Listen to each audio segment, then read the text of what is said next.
শুক্রবার ছিল ঐতিহাসিক ভারত ছাড়ো আন্দোলনের বর্ষপূর্তি। 1942 সালে এই দিনে মহাত্মা গান্ধী দেশকে ইংরেজ শাসন থেকে মুক্ত করার জন্য ভারত ছাড়ো আন্দোলনের ডাক দিয়েছিলেন।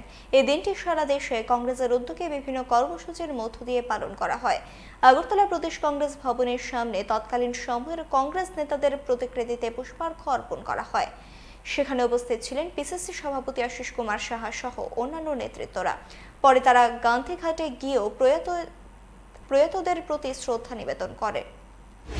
9ই আগস্ট জাতীয় কংগ্রেসের সারা দেশব্যাপী এই দিনটি কুইট ইন্ডিয়া মুভমেন্টের শুরুয়াত।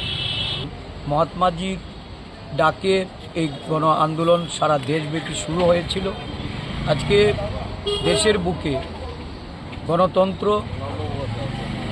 সংবিধান, দেশের ঐতিহ্য, সংস্কৃতি, ঐক্য এবং সংহতি বিপন্ন। এই বিপন্নতার সময়ে এই ধরনের সকল স্তরের মানুষকে নিয়ে এই যে ভারত জোড়ো নাই যে কর্মসূচি, এই কর্মসূচি সারা দেশে ছড়িয়ে দেওয়া। মহাত্মা গান্ধীজির আদর্শে সেই দিন সারা দেশের মানুষ একত্রিত হয়েছিল।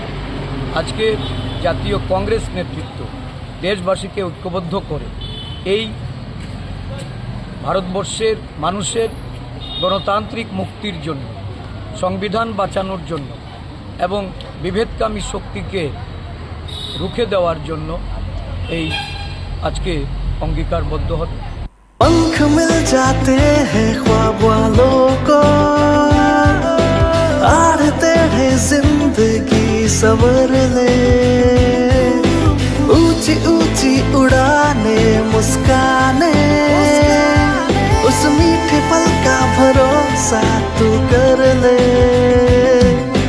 जिंदगी में कुछ बनो है टेक्नो।